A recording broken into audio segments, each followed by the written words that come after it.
Well, we have been waiting for this one for a while. 49ers-Cowboys. I mean, the first 4 weeks have been fun and everything for the 49ers. They're outscoring their opposition by multiple possessions per game.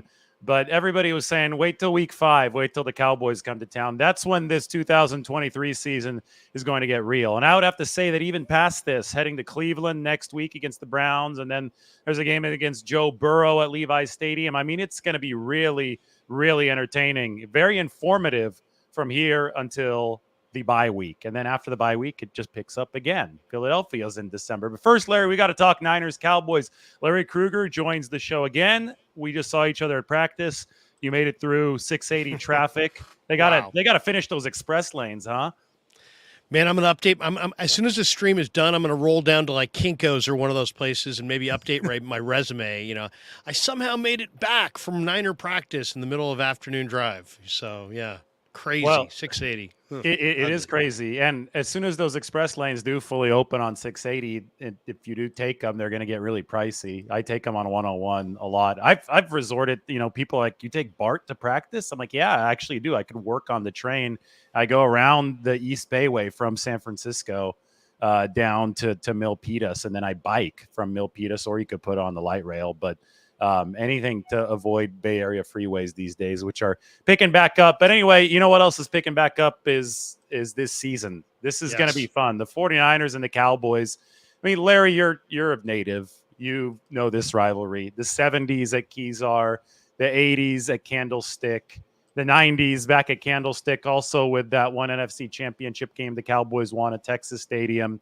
And now it's a whole new iteration of the rivalry. This is the 2020s, and they've played 2 straight seasons in the playoffs, and the 49ers have the upper hand. There's been some sparring verbally between both teams in previous years. It seems like the Cowboys have changed their strategy this season, and they're playing a little bit nicer now. Micah Parsons can't have enough nice things to say about Brock Purdy. Jerry Jones going out and saying the 49ers are probably going to win the Super Bowl this year. To me, though, it's gamesmanship. I think the Cowboys are just trying to soften the 49ers up, trying something new, because the 49ers have been the bully on the block against Dallas over the past 2 years. Niners have their number right now, Dave, and it's great to see. And it really comes down to the Niners can run the ball on Dallas, and Dallas can't run the ball on the Niners. And it's the one reason why the Jonathan Taylor trade rumors bother me, because if Dallas were to get Jonathan Taylor, I think that would be something that would help them dramatically. And I just don't want to see it happen. And hopefully it won't happen because I think that would be a huge impact on the Cowboys if they somehow could find a way to get Jonathan Taylor, because Dallas can't run it on the Niners. And, last year I thought Tony Pollard getting taken out by Jimmy Ward in the playoff game was the biggest moment of the 49er playoff run. I mean, that game was going to look quite a bit different if Pollard hadn't gone out. And this year, I would have thought that Dallas would have fortified their rushing attack with another runner, but they're really a one running back team. Deuce Vaughn is a tiny little scat back. Rico Dowdell, I was talking to Javon Kinlaw today. He said that's his boy from South Carolina, but Dowdell is not 100%. I'm not sure of his status for this game, and he's not a starting caliber running back. He's more of a complimentary back. So it's can the Niners stop Tony Pollard? And I asked Fred Warner how he would compare Pollard to Connor, and he said, Connor's a bigger back, but Pollard's not a finesse back in the slightest. So to me, it starts. I don't know if it ends, but it starts right there. The Niners have to be able to stop Tony Pollard. Well, then I followed up with Fred Warner, and I said, well, where would you classify Christian McCaffrey? Because it doesn't seem like Christian's been on his back a single time this season. It's been unbelievable, I think, how he's upped his game to just this. He's running possessed, right? He's running with a lot of power, and Fred thought about it for a while, and he said, I'm just going to classify Christian McCaffrey as a playmaker. And that's the right way to put it, because he's got some Walter Payton in him this year. There's some speed, there's some power. I think we're seeing one of the potential all-time greats in Christian McCaffrey. If he can continue to stay healthy, and knock on wood, if he continues producing like this, there are going to be people talking about Christian in 20, 30 years as as one of the all-time greats. I mean, he's still, 27, 28 years old. I think he's only 27 right now. So still has a lot in the tank. And the 49ers right now, they're definitely, I think, in a position of advantage against the Cowboys because they have Christian McCaffrey and the Cowboys don't. Last year, though, I mean, we talk about the ability to run in this game. It was a grind in the playoffs last year. The 49ers only averaged 2.5 per carry in the first half, and it was tied at halftime, 11 carries, 29 yards. Then they made adjustments in the second half, Larry. They started running more power. This Dallas defense is really fast, right? Sideline to sideline. The 49ers said, okay, wait, Dallas is pursuing us sideline to sideline. They're sniffing out these runs. Their athleticism is showing. The 49ers said, why don't we just try to run straight at them? Why don't we punch them in the face? And in the second half, it went from 2.5 per carry to 4.1 per carry. 4.1 isn't gaudy, but it's effective. 2.5 per carry isn't. And it's effective enough to put the defense on its heels. And that's when Brock Purdy started to heat up a little bit, too, in the second half. They were starting to open up some of their pass action with how they ran straight at the Cowboys. And if you look at the tape of Arizona against Dallas, when the Cardinals beat the Cowboys and ran for 222 yards at them, guess what the Cardinals did? They ran straight at Micah Parsons. Sometimes the best way to neutralize an opponent's biggest strength is to just go right at it, because Parsons' biggest strength is pass rushing. So you run right at him, and maybe you have a little bit of a weakness there. And the 49ers have run at Parsons before. The Cardinals did this year. And I think based on the halftime adjustments of the 49ers against the Cowboys last year, they're going to run straight at Dallas. And they have Christian McCaffrey, who's running as well as ever to do it. Yeah. I mean, you and I saw it, and we talked about it in May in minicamp. You could see in May that McCaffrey had taken his game to another level. Yeah. And he's accounted for 37% of all the Niners scrimmage yards this season.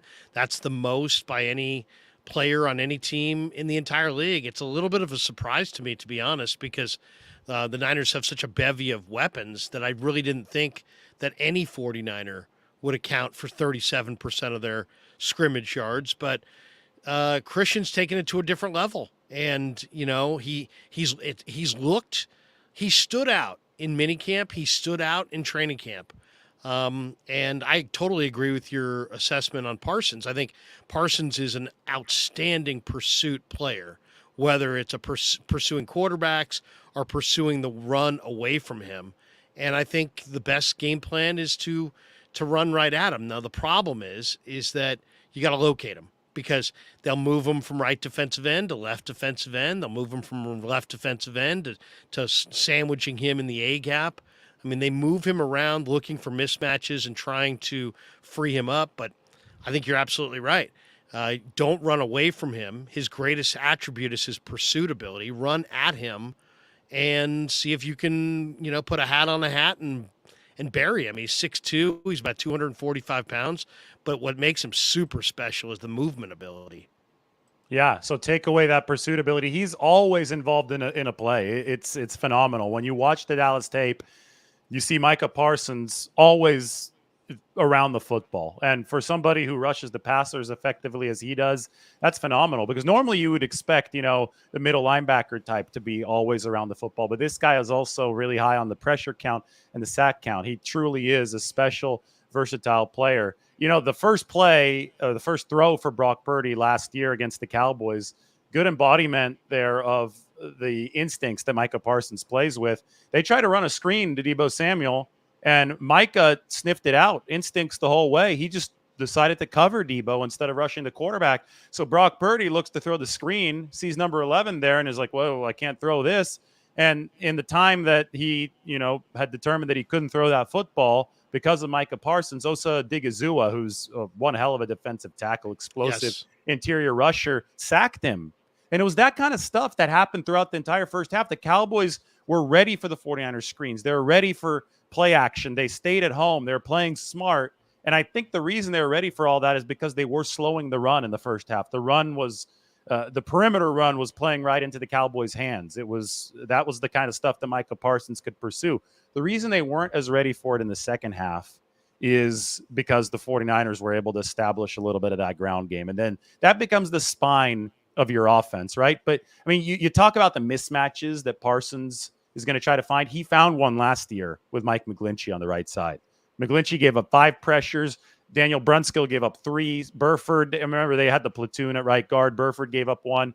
Brunskill and McGlinchey are gone. I don't think that Colton McKivitz can be any worse in pass protection against Micah Parsons than Mike McGlinchey was, but we'll see. I don't want to speak too soon there. I think the 49ers do think they might get a little bit of a boost in that regard whenever Micah lines up over the right side, and I think it's going to be he's ambidextrous rusher. He could line up anywhere. I think he's going to try to pick on that right side first because that's where he had most success last season.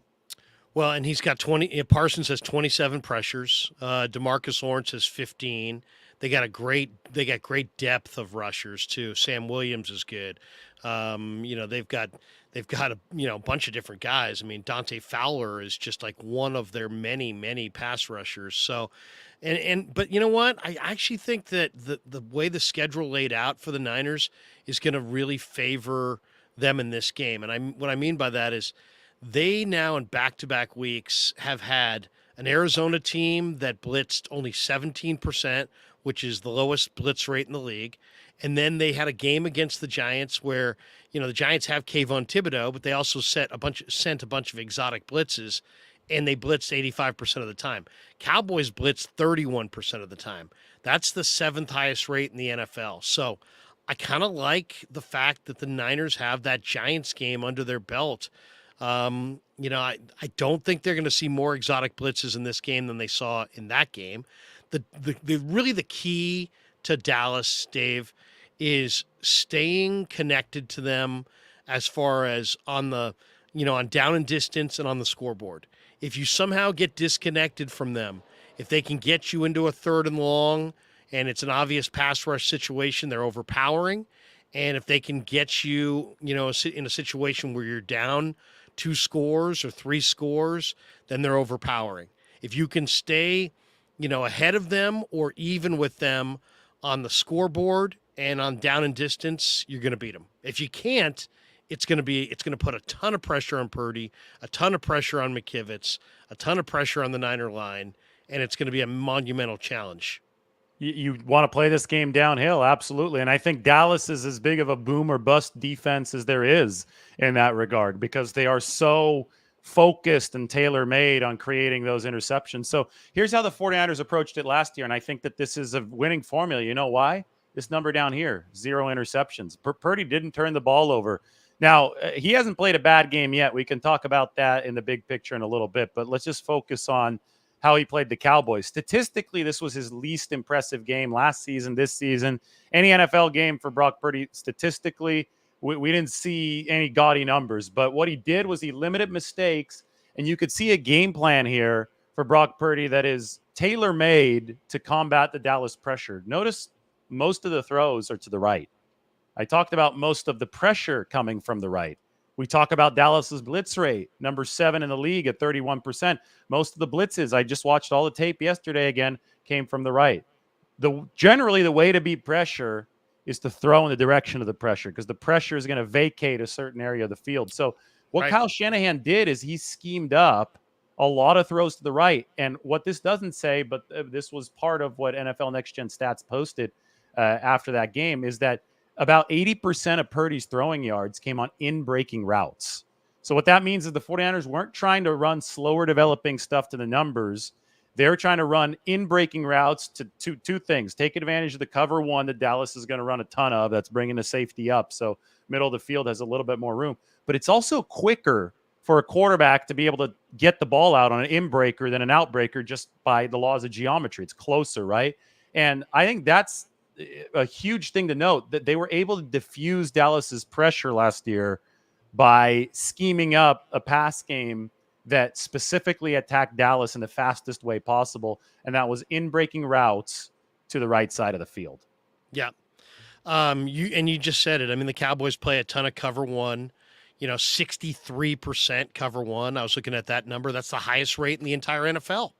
So you got an extra safety in the box to defend the run.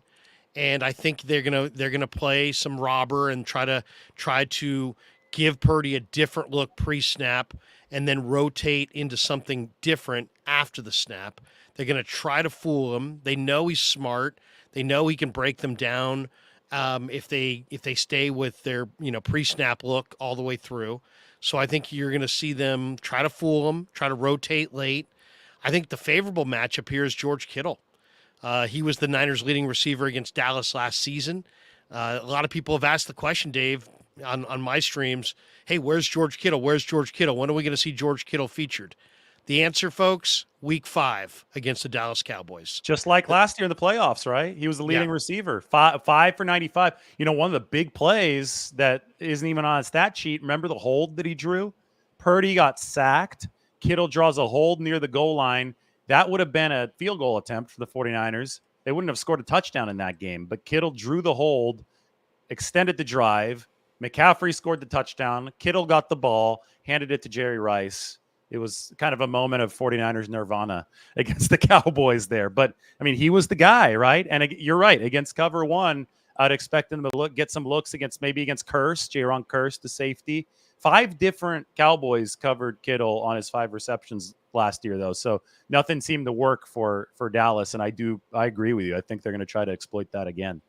I think the game plan for the Niners is, and this is why I really like the Niners. In this game, because I think it's a matchup that favors them. I think they can run the ball against Dallas.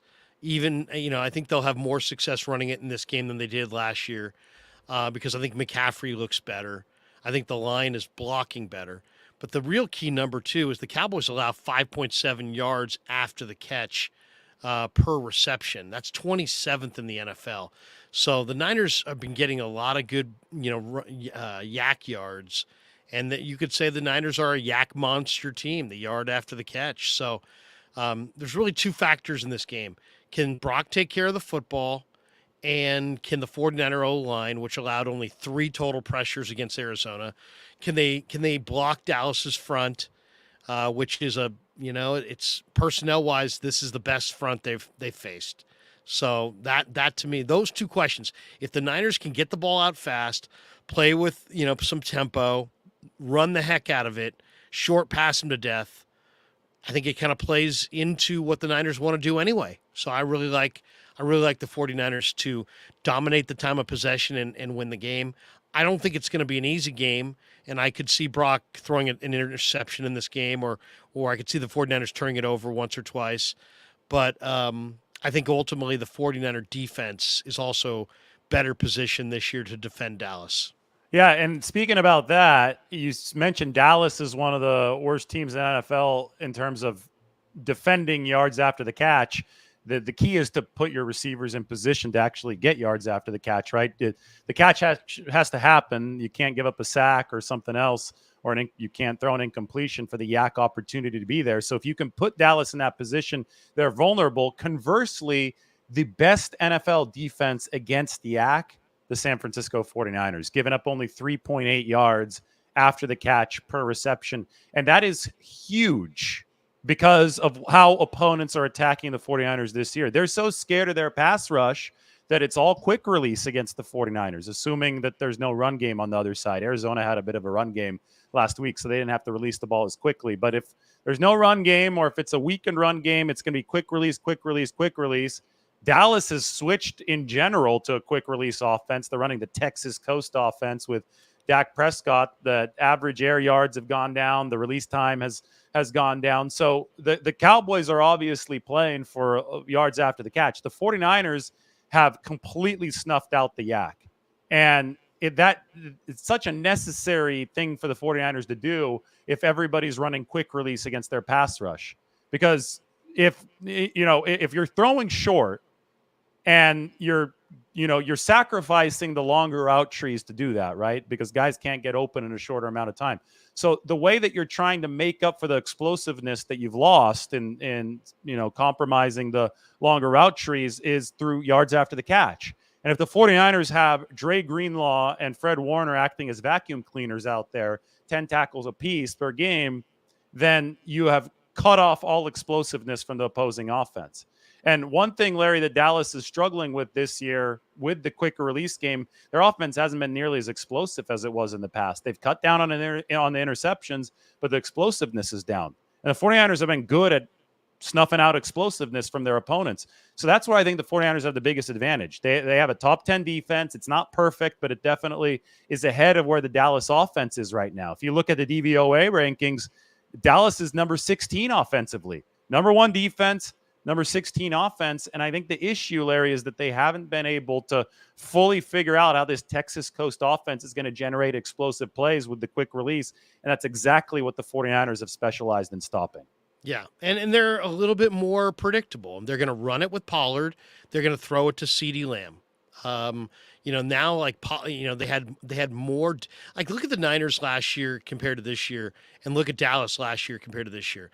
Dallas was deeper in the offensive backfield, and really with a lot of the same names, they essentially played deeper at wide receiver. This year, Dallas plays thinner.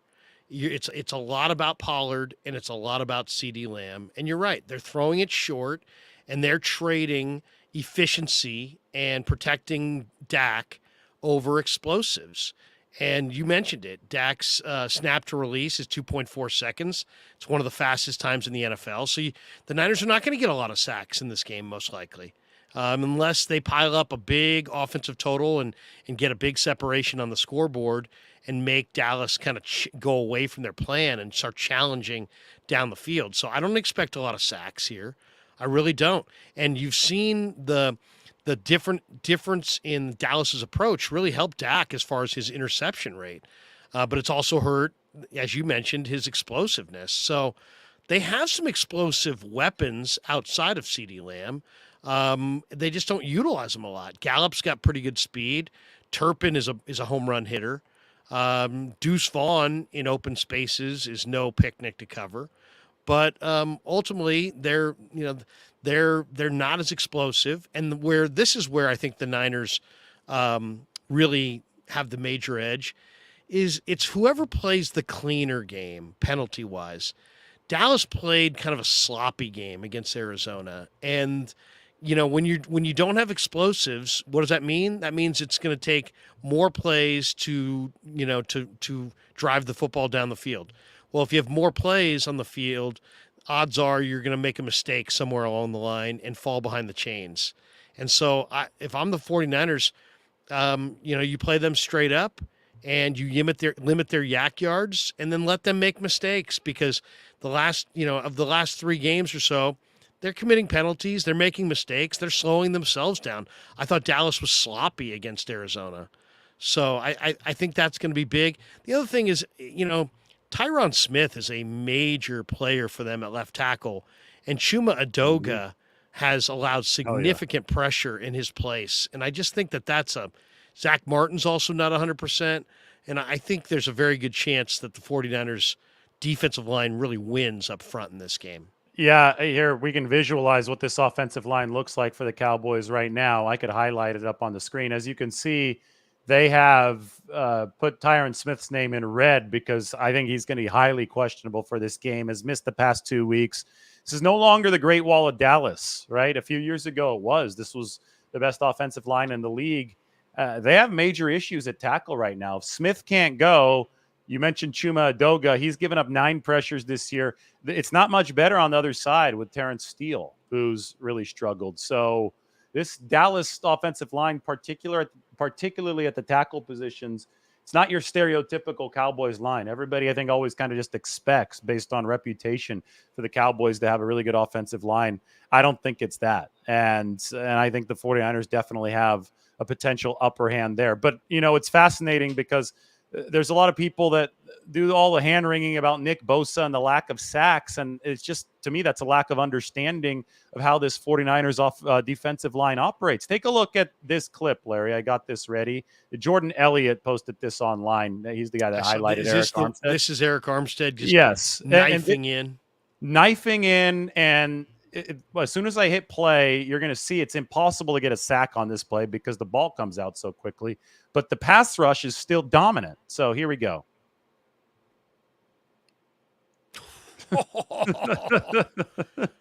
I mean, that was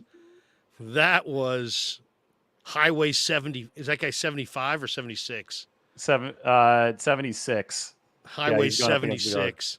I mean, this is a great example Oh, God. of what Armstead is today compared to what he was coming out of Oregon. You and I saw him go against Stanford when he was at Oregon. He was virtually the same dimensions as he is now, but he plays with functional strength. Look at him bend the knee and forklift that offensive guard.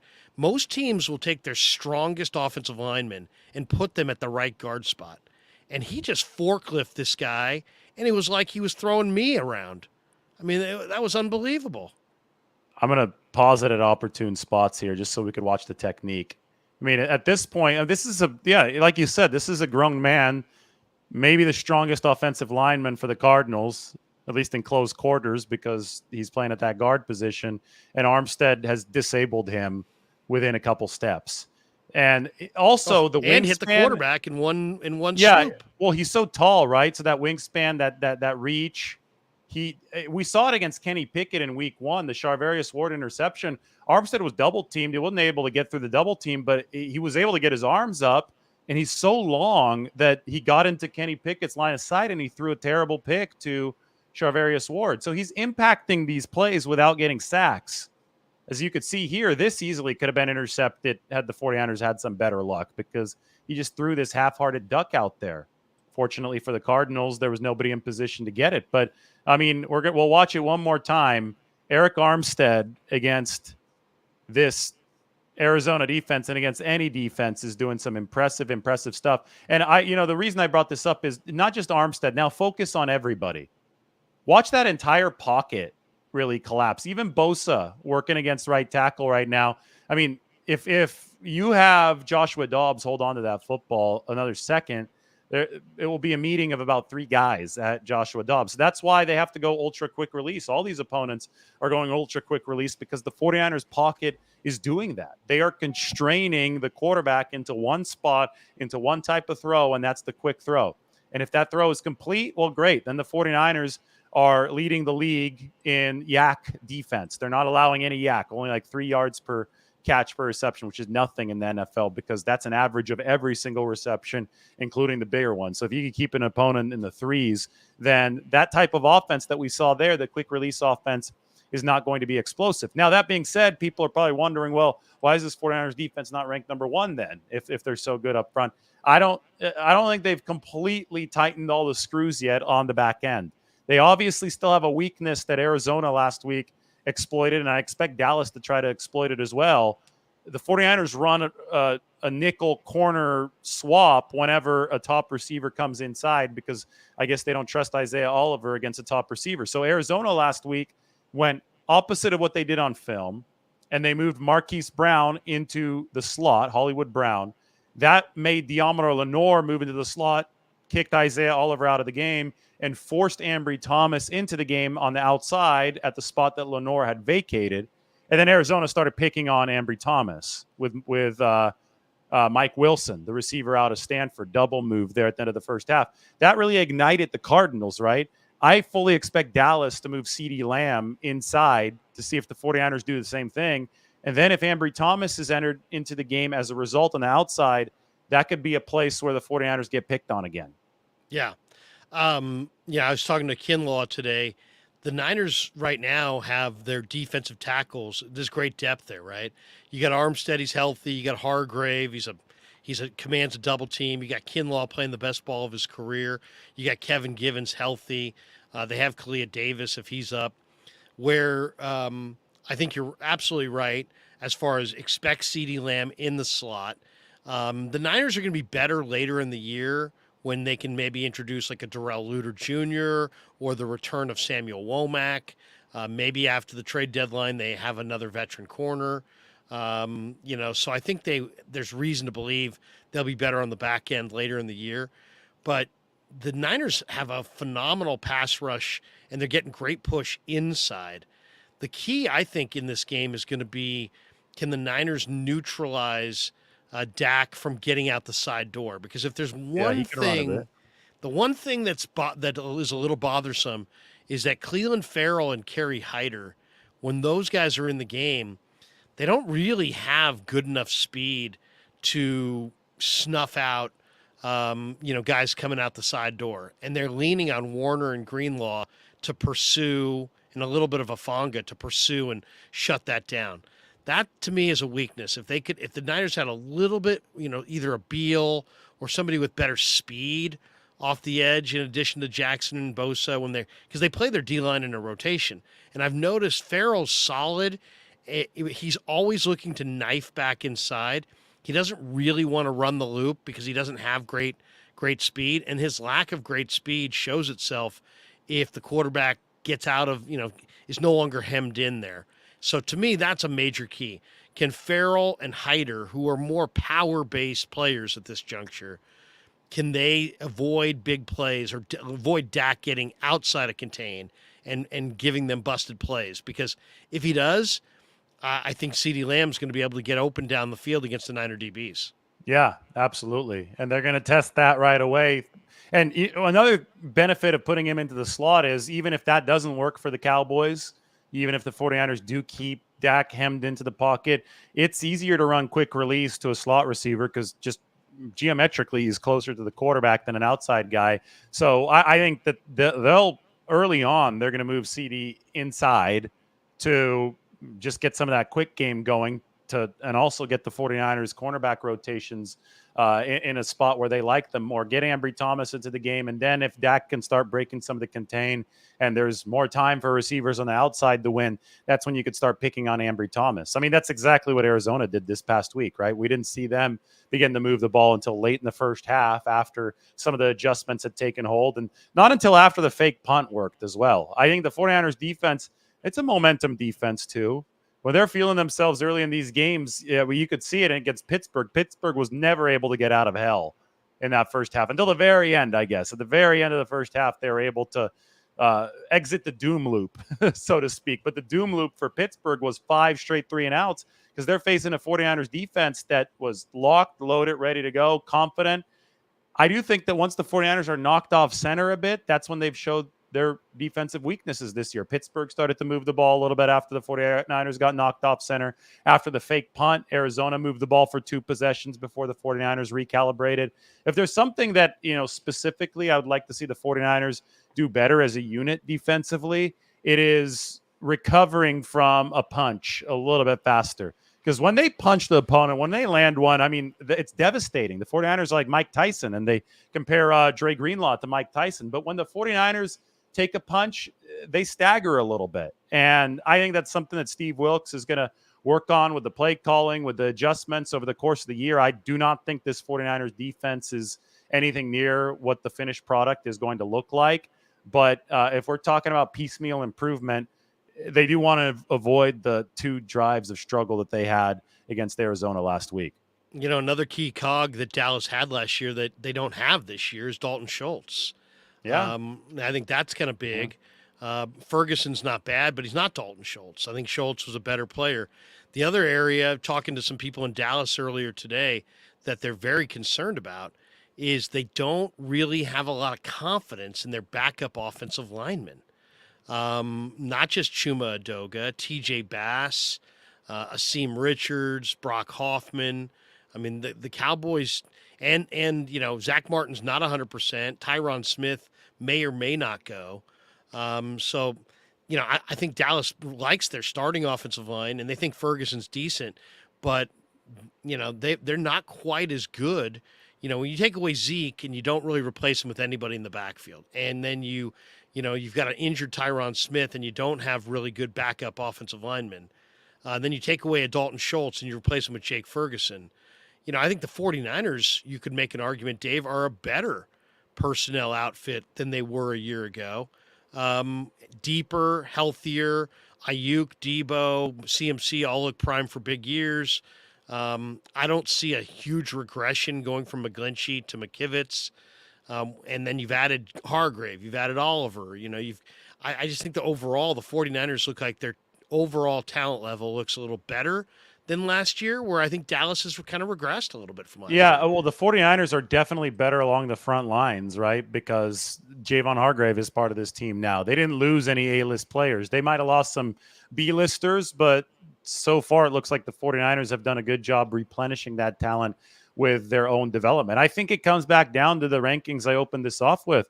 Dallas might have the number 1 defense, and the 49ers might have the number 2 offense going against that, but it's the other side of the ball where there's a big discrepancy. 49ers, I think everybody will predict that this is going to finish as a top 5, probably top 3 defense based on the talent they have, the trajectory there. Dallas right now is number 16 offensively. The efficiency stats say that they're mediocre. They have been, and people are fooled because they see the big win against the Giants. They just skunked the Giants in week 1. They abused the Jets in week 2. Then they lost to the Cardinals in week 3 before annihilating the Patriots in week 4. People see those 3 wins and figure, oh, this offense must have just rolled up a ton of points. They must have been unstoppable. It was actually the defense scoring a good amount of those points in those games. So I don't think anybody can take anything away from the Dallas defense and how explosive it's been. The Arizona game showed us the weaknesses of that Dallas defense. But I don't think that the naked eye, especially just looking at box scores, can appreciate how mediocre the Dallas offense has been so far. And we talked about Dak running the new system, throwing shorter. They haven't found that explosiveness that they want yet. We talk about the shortage at running backs. We talk about the lack of Dalton Schultz. And then probably most importantly, we can talk about that offensive line not looking as good as it has been in the past. So it is, just like I talk about the 49ers defense not being what it will be in December and January right now, maybe that's the case with Dallas, right? Maybe their offense is going to round into form. Maybe they'll figure out how to replace Dalton Schultz, and maybe that offensive line will get better. But the 49ers are playing them this week, week 5, and the Cowboys haven't impressed anybody offensively yet. And for that reason, I think that the 49ers have an edge in this game. Yeah, I mean, and look who Dallas has played. They haven't played a single playoff team yet. They own the New York Giants, and they ambushed them early, and this is kind of the way Dallas plays. They jump you early, and then it's like a bowling ball rolling downhill. Then they got Zach Wilson making his first start in week 2. They got the Cardinals in week 3 and lost the game, and it wasn't like they lost because of one turnover. They lost 28-16. And then they got the Patriots, and the Patriots are not a good outfit right now, especially with Mac Jones. Also, Dallas, got a defensive score. That's really it too. I mean, their point differential is tied to their defensive scores. If Brock Purdy can be conservative, whether you make a play or not, don't turn it over. Just don't turn it over. Just keep playing. If you don't make, if it's 3rd and 8, 3rd and 10, you don't make the first down, fine, punt to them. You have a great defense. Keep the game going. Don't take unneeded chances. This Dallas team wants to put pressure on you. They live off negative plays. If you don't give them those negative plays, I don't think they can beat a top-tier playoff team. And look at what the Niners have played. The Steelers in their place, far tougher. I think the Rams, to me, do look like a playoff team. The same team, they have 2 common opponents, and the Cardinals beat the Cowboys, and the Niners put 30 on the board against that same Cardinal team. So, I guess I thought on paper their schedule looked a little tougher, but they've had a very soft September schedule. And this Niner team will be several levels better on both sides of the ball than anything they've faced thus far. I will say in defense of Dallas's resume that Jets defense has been playing well. And that was Dak Prescott's best game. I have a look at the efficiency here for Zach Wilson was obviously horrific. And that's a big reason why the Cowboys ran away with that game on the scoreboard. But Dak was efficient in that game. Now, what's really interesting is the average depth of target for Dak, probably the lowest of his career. 4.6 yards is really low. So he was throwing a ton of quick passes, a ton of screens against the Jets. But he managed to be efficient against a good defense, coordinated by Robert Saleh, right, the head coach of the Jets. So that's all. They're obviously going to take some concepts that worked against the New York Jets, and they're going to try to apply it in this game against the 49ers. Now, Saleh's been gone for long enough, and the Jets have their own different set of personnel to where it's not the same strength and weaknesses as the 49ers, but there is some overlap and just general football principles. I mean, you look at the success that Dak Prescott had in that game. got the ball out quickly, was efficient, set up yards after the catch in that game. 49ers have to be ready for whatever Dak is going to bring in that regard. You know what? We have a couple rookie kickers in this game. And the only reason I bring kickers into this preview is last year it was a big deal, right? The Cowboys had Brett Maher last year coming off the game where he missed all those extra points against the Tampa Bay Buccaneers. Then I think he might have missed one against the 49ers, right? Or missed a field goal against the 49ers at the start of the game. I forgot exactly how he definitely made some because the Cowboys scored 12 points in that game. But anyway, the 49ers needed Robbie Gould to kick through a number of kicks. I think he went 3 for 3 in the game against Dallas last season. Well, if this turns into another field goal game, and red zone is a huge, huge key in this game. The 49ers went 5 for 5 against Arizona last week, but Dallas is one of the best red zone defenses in football. Other side of the ball, red zone struggles have been really, really pronounced for the Cowboys. That's that one part of the offense I think really are ailing. They really need to fix that. Meanwhile, the 49ers, their red zone defense hasn't been great either, so we'll see what happens in that situation. We'll see if Dallas can finally punch some through. But if it does turn into a situation where they don't, and the 49ers are also kicking field goals like they did last year against the Cowboys, well, then it's for the 49ers, Jake Moody, and for the Cowboys, Brandon Aubrey. You got a couple new kickers on both sides of the football, and this is just the type of the game that, Larry, that to me it seems like it might play out like last year's. And in that case, instead of veteran kickers carrying the weight on their shoulders, you're going to have some young guys doing it. Yeah, I mean that's going to be key. Absolutely, I think. Both kickers though are kicking well. So yeah, which kicker really blinks in prime time? Like what I've seen from Moody and the Cowboy kicker has been absolutely phenomenal. I think one other area, this game's going to be a lot on Brock Purdy. It's going to be a lot of pressure on Brock Purdy at times. He's got to take care of the ball. But to me, if there's one area, Dave, that really stands out, it's third down conversion percentage. Dallas as a team offensively is converting 51% of their third downs. They're allowing their opponents to only convert 30%. And that they're winning on third down a lot. Now let's flip it over and look at the Niners. The Niners are converting 41%, or I should say 46% on third down. Much, much closer to what Dallas converts at. So, I think that's going to be a key one right there. It's going to be very much in Brock Purdy's hands to take care of the football and to convert on third downs. I think that's really why. I mean, the number that really jumps out is that Dallas has a point differential that's pretty gaudy, but it really just has to do with who they've played. And I think third down is going to tell the story in this game. And if the Niners can continue to do what they've done so far, they've converted 20 of 43, 46.5%. If they can convert roughly in that neighborhood, I think I think 49ers are going to win the game. The last 2 weeks, they've been really good on third down. 9 of 16. They've been over 50%. Against the New York Giants, they went 9 of 16, despite some of the discombobulated struggles on early downs against the blitz. Brock Purdy seemed to always figure it out on third down. And then obviously last week against Arizona was historically efficient for the 49ers. Their drive success rate against Arizona was 97%. And that's called not drive success rate, series success rate. So basically the clock starts ticking after every new first down. Every time it's 1st and 10, do you move the chains again? That's a series. And then the 49ers had a lot of, I think 30 series total in that game, and they finished at 97%. They converted. Only one time did they fail to move the chains on a series, and that was when Colton McKivitz gave up the sack to Dennis Gardeck. We talked about Dennis Gardeck last week, and he showed up and he broke up the 100% game from Brock Purdy.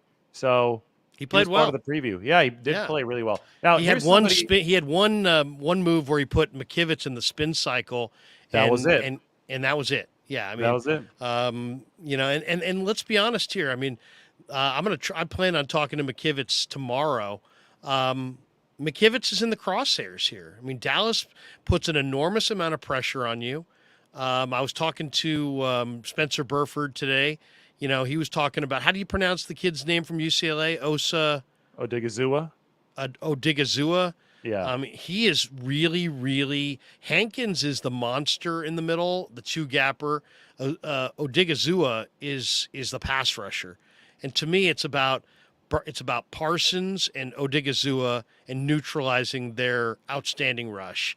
And if McKivitz and Burford can stand up, I think Purdy's going to have a chance to win on third down. And if he does and continues to take care of good care of the football, I think the 49ers win. And I, to me, it's going to come down to, also like, do the Niners use, is it all McCaffrey, or, what's the status of Elijah Mitchell? Do the Niners use Jordan Mason? Because I would be tempted to use Jordan Mason, Dave, after looking at the way that James Conner and his power, style of running right at Parsons with power was so effective. I'd be tempted to run J.P. Mason in the same capacity at Parsons to see if the same results happen. Yeah, and they'll definitely do it with Christian McCaffrey, but why not use the slightly beefier back to take a little bit of a load off of McCaffrey and see what Mason can do? All right, so this is a Parsons Odigizua play. This is the first drop back for Brock Purdy from last week. Now, I'm just going to pause it right here because they're running a screen. You could see this is from last year, you mean, right? Yeah, from last year. Not last week, last year. They're running a screen to open the game from Deebo Samuel. Look at Parsons. He's the guy that's right by Deebo. This is great recognition. He knows this is going to be a screen. He's like, screw this. I'm not going to be rushing the passer. I'm just going to go cover Deebo. And because of that, you can't make this throw if you're Brock Purdy. So he does a good job just eating the football. Look at Odigizua. Look how quickly he got into the backfield. One good instinctual play from Micah Parsons, and it was over for the sack. Yeah. Brock Purdy couldn't get away. You'll see it from the end zone angle right here. The explosion from 97 Odigizua, because Banks has to give him a little chip, and then he goes out the block for the screen, and it's no time at all for him to violently drag Brock Purdy down in the back of in the backfield. So that's what Dallas can do to you. Micah Parsons is a really, really smart football player.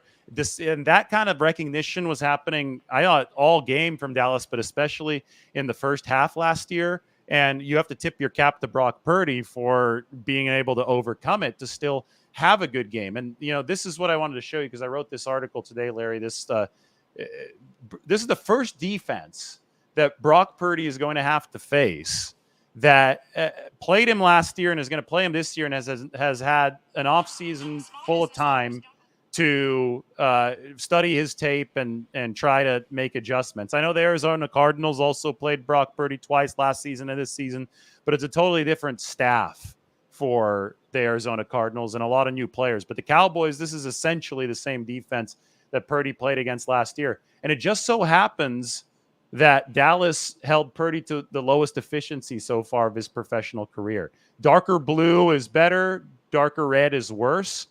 The thing about Purdy is that throughout his whole career, in this table I made, you see a whole hell of a lot of blue, right? A ton of blue. And it was so good against Arizona. You see these numbers, these efficiency numbers were so damn good that they broke the color scale. I had to go to teal just to show how historically dominant that performance was from Brock Purdy. But anyway, we have this whole sample, and Dallas is the one that suppressed the numbers the most. But he was still accurate against Dallas. He was still good. But this Cowboys defense has been the toughest so far, at least out of the defenses that Brock Purdy didn't get hurt against. Obviously, he got hurt against Philadelphia after 2 passes. But I just wanted to put this up here, Larry, because you and I have talked about Purdy a lot throughout the offseason, and he literally hasn't played a bad game yet in the NFL. And I hope that this visualizes it for people because it's something that we need to continue hammering home because, there are people saying that Purdy was in a quarterback competition. It's just so disrespectful this offseason of Brock Purdy to say the guy who's doing this was somehow having to compete for his job in 49ers camp. He was never in a competition. And at this point now, he's in a competition with himself to see what kind of NFL history he can make because nobody's ever had this kind of start before.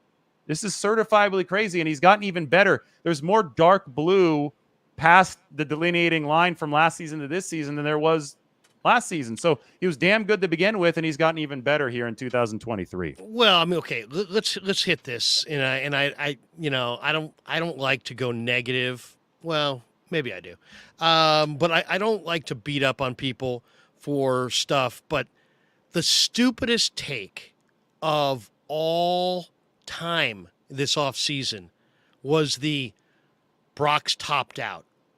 He's not going to get better. There was nothing that made sense about that take. No. There was nothing. I mean, I knew that was bogus at the time. What 23-year-old second-year quarterback who's smart and dedicated to his craft is not going to get better? As a rookie, your head's spinning. To me, the biggest moment for me was when I asked Purdy in May, compare where you're at right now in your knowledge and efficiency within this offense to where you were last year at this time. And he's like, oh, Krug, night and day. Last year, I'm walking to the line of scrimmage. I'm trying to remember the verbiage. I'm trying to remember the formations. I'm literally just trying to remember all the elements of the play. This year, I'm talking about nuances, and you can see it. I thought one of the best videos I've seen in a long time was the half hour that I spent watching the J.T. O'Sullivan quarterback school on the Cardinal game where he broke down Purdy, and you can see the development in his game mentally. He is going through his progressions faster than ever. But that all being said, I think in this particular matchup, it's going to require Kyle Shanahan to really be on his game. I think, obviously the Cowboys defensive coach is a guy that he knows well. Heck, they used to work together. Kyle knows him well. He knows Kyle well. But I think this is going to be really imperative for Kyle to fool Osa and Parsons, because you mentioned their instincts and their speed. You're going to have to try to fool them at times to get those big passing plays, because they do have impact speed, and you're not going to be able to just block them at times. You're going to have to fool them. You're going to have to make them think it's one thing and give them something else. But Kyle is, very, very capable of doing exactly that. And I'm to me, it's the X's and O's in this game that are going to be really, really intriguing. But this idea that Purdy is the same guy as last year, totally ridiculous. He's clearly dramatically better. And I thought I saw it last week against the Cardinals with Dave, how quiet his footwork was. And we're talking about 7-step drops where he had to flip his hips, get his feet underneath him, and deliver the ball down the field. It wasn't just 20 of 21. That was so impressive last week. It was 20 of 21 taking multiple shots down the field. 7-step drops and throwing the ball down the field. So I talked to Ayuk today for a few minutes, and Ayuk was saying, hey, you know what? The guy puts it on your hands right now. And it's the combination of his knowledge pre-snap, his knowledge of the offense, and his footwork. And he doesn't have a huge arm, but because of that, he's got to play with a real solid base. But I mean, Kyle asked him to do 2 or 3 times last week where he had to literally flip his hips and maintain his base and flip around and then try a deep ball. And he put that on the hands every time. So I think Kyle's going to fool Parsons and Osa a little bit up front, but I also think that it's really incumbent on Brock to go through his progressions quickly, to not probably take as many 7-step drops against this personnel, and to get the ball out underneath and pile up the rack yards. And I think this is going to be a very fun game to review, because I think you're going to see all kinds of wrinkles. And that's why I asked Kyle today about self-scouting. I asked him, I said, we're 5 weeks in now. You're game planning every week to, for your opponent. At what point do you take a look at your tendencies and kind of take a look at what the other team is looking at as far as your tendencies? And he talked about, the reams of information that are at his disposal. And I think this is the game where he's going to use some of the Niners' tendencies and use some of the Cowboys' movement ability against them. And I think it's going to be fun to watch. Yeah, so you're starting to see the stuff that the 49ers are setting up. I haven't seen the JT O'Sullivan video yet, but Oh, it's somebody great. brought up to me Yeah, it's really that good. he was wondering, though, this is just a side note, he was wondering why Kyle Juszczyk is being deployed on so many pass patterns. And I think the answer is actually relatively simple. I think Kyle's setting stuff up. By that, I mean, if Kyle Juszczyk is in the game and he's only run blocking on every single snap, opponents are going to start to key in on that. If it's only a run block or a short pass pattern, send him out on some aggressive routes. He doesn't have to be the first, second, or even the third read, but put that on tape, right? Put that on tape. It's about sowing the seeds of doubt in opposing coordinators. Because if that's on tape, then they're going to be like, okay, wait. We can't zero in on the run. Juszczyk's in the game. They might run something deep. And then as soon as they're lulled to sleep by it, if he doesn't get any targets for 3 or 4 weeks on some of his more aggressive pass routes, that's when the defense falls asleep. That's when they don't take this threat as seriously. That's the one game, and you see about one of these every 6 weeks or so, that Juszczyk catches a pass a little bit further downfield. And these plays, setting up these plays, it's like a chess match that's lasting the course of a whole season. This is lasting over 3 and 4 months. So I thought your question was really good. And I think that some of the stuff that people are wondering about from a schematic point of view, it's really important. I would urge them to look at this zoomed out, big picture. The 49ers absolutely should be playing for December, January, and February right now. They need to be making their adjustments with that in mind. On a different show a little bit earlier today, I said, Steve Wilks is not trying to impress people on Twitter with his second half adjustments against the Rams. He's trying to impress the NFL in January and February with a big picture view of how he's coordinating this defense. So same thing for Wilks, same thing for Shanahan. This is a living, breathing season. Stuff evolves over the course of time. And, we talk about evolution over the course of time. This time last year, or maybe a little bit later because it took a while for Purdy to start, but the biggest weakness in my book on Brock Purdy was whenever he did roll to the against the grain, the opposite side, flipping his hips, finding a target, firing downfield. I didn't think he was all too efficient doing that. He's gotten a lot better at that. It's not the same quarterback as last year. Another number for you, he was at 278 snap to release last year. He's down to 2.5 this year. So, 3/10 of a second quicker as far as the processing goes for Brock Purdy. And the offensive line is not nearly as good this year early on, I think, as it was when it peaked last season. So they could be better. It just depends on Burford's development and McKivitz's continue to work forward. But I think that what Brock Purdy has done so far this year, just considering the totality of the circumstances, when you look at the splits, the time of release, just watch the tape too. Boy, this guy is on an upward trajectory, and it is a fast upward trajectory. There's a reason why he's ranked number 1 in QBR. And also, it's not just about making plays. Brock's greatness, if you want to call it that, is avoiding negative plays. And that's really what we saw in that Giant game. There were half a dozen times where he just threw the ball away, just threw it away. And people were like, well, the percentages weren't great. Yeah, he's getting exotic blitzes. And there's some plays that, instead of trying to make a play against an exotic blitz he wasn't prepared for, he's just going to throw it away. Cowboys live on hugely negative plays. Purdy's not going to give them those negative plays. The other thing I think is a key factor in this game is the margin for the 49ers. When you get up, like they beat Pittsburgh by 23. They beat the New York Giants by 18. They beat the Arizona Cardinals by 17, something like that, or 18? I think they beat him by 19. What was it? 35, right? 19, 35-16, yeah. Yeah, so they got up in these games. When you get up in these games, you can then start putting things out there that muddy your tendencies. That, as you said, you're giving them a different look than you plan on giving Dallas. And you can start playing, you're playing to win, but when you get up by multiple scores in the second half, now you have you're a little bit more free to put things on film that will make it difficult to prepare for you.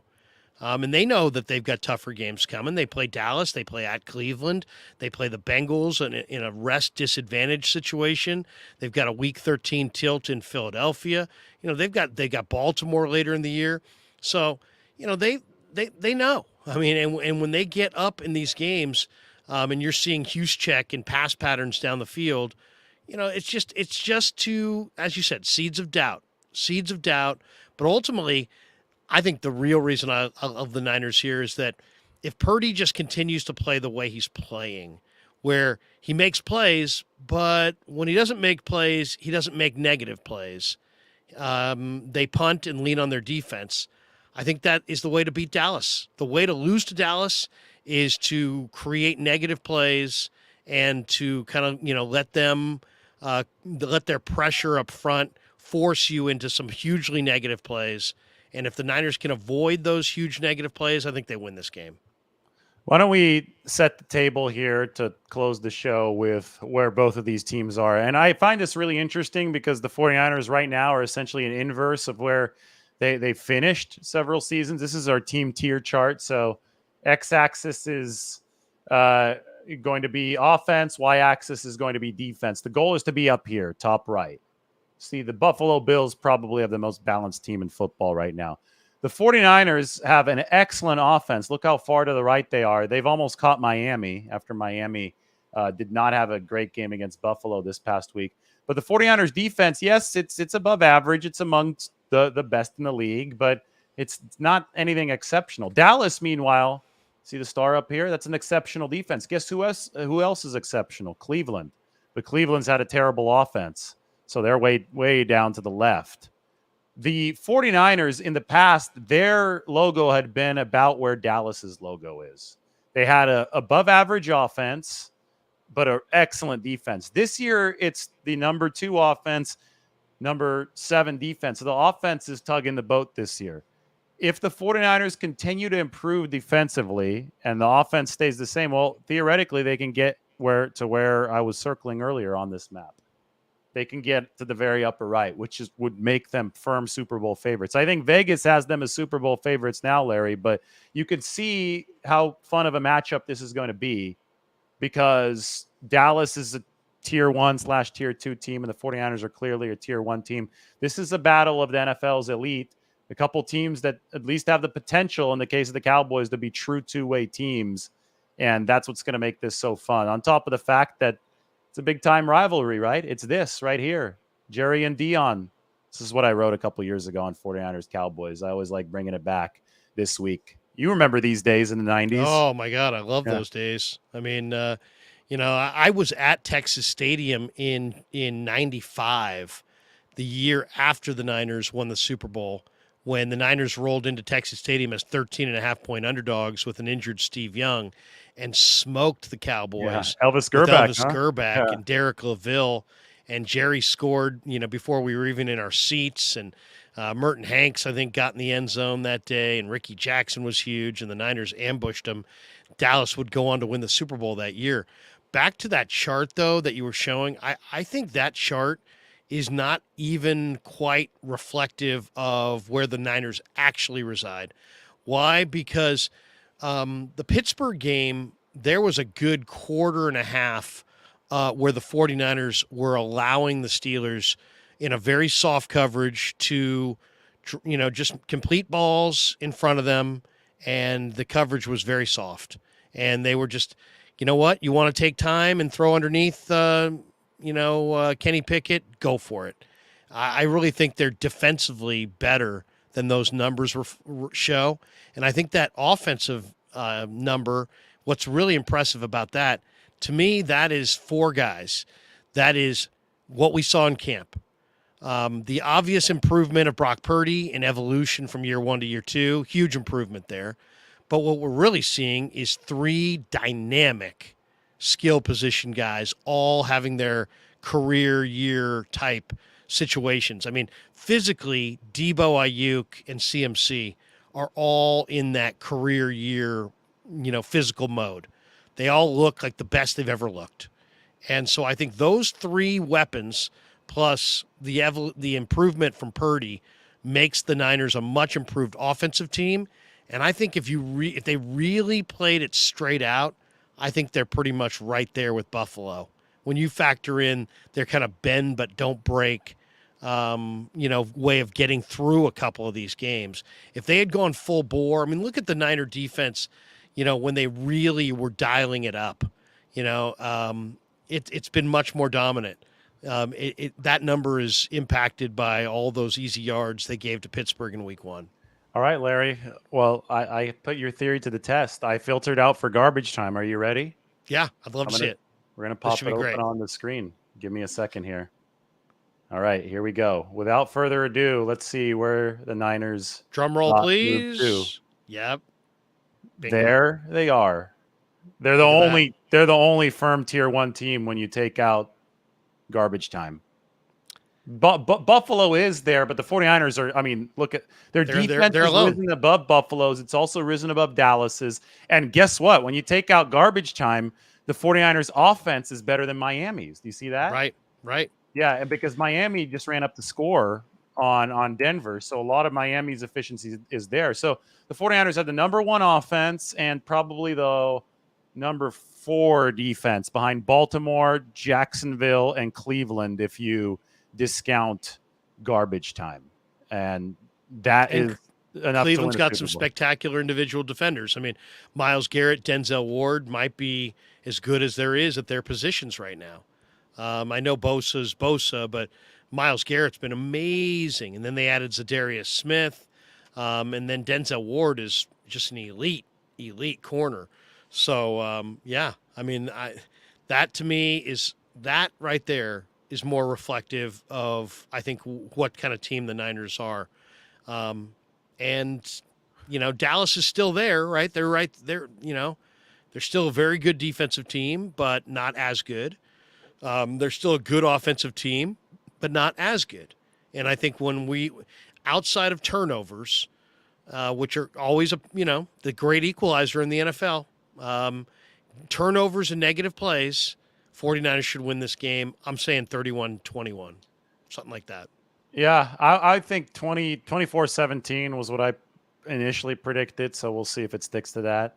I'm having fun looking at this chart right now. Look at the bottom left.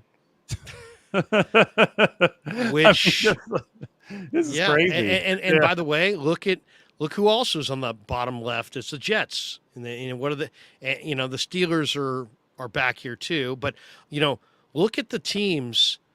So left is offense, right? Up and down is x-axis. Moving left to right is offense. Moving up or down is defense. So they've faced the Giants, the Jets, and the Patriots. Those are 3 of the six worst offense or 7 worst offenses in the league. So is Dallas as good as their numbers indicate? It probably isn't. They probably aren't. Yeah. So and for the 49ers too. This is going to be the biggest test so far. So that's why they play these games. That's why we're excited for them. Dallas this week, and then the Cleveland Browns the week after that. The Bengals have been mediocre at best so far. Joe Burrow, I don't think, is playing fully healthy. Anyway, Larry, any other thoughts? Is there anything you need to get off your chest about 49ers-Cowboys? I love this rivalry. I think it's if you said who's the biggest rival for the Niners, I would say it's the Cowboys. Now, I've heard other people argue for Seattle, the Rams. Some of the old school guys will say the Rams, but to me, it's Niners-Cowboys. And I think that there's so much history between these teams. There's so much. Sorry about that. There's so much history that spans generations. I mean, there was, history in the early 70s. There was history with Joe Montana. There was history in the 90s with Jerry Jones and Jimmy Johnson. And now we're getting this latest edition. And I kind of feel like the Niners are, at the end of the day, I think the Niners have the better quarterback and the better head coach. And, I think that's where they're clearly better. It's tough to compare Mike McCarthy and Kyle Shanahan and say that you'd rather have Mike McCarthy. And I think that has played out in both of these playoff matchups over the past couple of years. At QB, boy, I mean, Brock Purdy's doing something special right now. Dak Prescott's going to bring a new style of play, but again, you look at the efficiency charts, and Brock Purdy's been at the top. Dak Prescott hasn't. The two defenses are going to square off. Bosa on one side, Parsons on the other. This is a fitting addition and a fitting chapter to add to a great book, right? The 49ers-Cowboys novel is an awesome one. And we're just adding chapters at this point. The 2020 chapter is going to be a really good one. Imagine, Dave, if the Niners, instead of going for Trey Lance, took Micah Parsons and just drafted Brock Purdy. Well, this wouldn't be a game then. But that would be, yeah. But I will say this, the Cowboy fans, if you go to a game there, they're very hospitable. They're not. It's not like a rough place to play. I think Levi's is much rougher than anything that the Cowboys have offered, whether it be at Texas Stadium or at Jerry's World. But all I would say to the fans is let them fight it out on the field. Don't fight it out in the stands. Let them fight it out on the field. Yeah, that's a good message. Definitely not an In-N-Out burger, too. It started to spill over into that as well. All right, cool. Larry, thank you so much. Next week, your channel. See you there. I also see you at Levi's here over the next couple days and on Sunday. Everybody, thank you for watching. It's been fun. We will talk to you very soon. It's already Wednesday. That's crazy. Have a great Wednesday evening.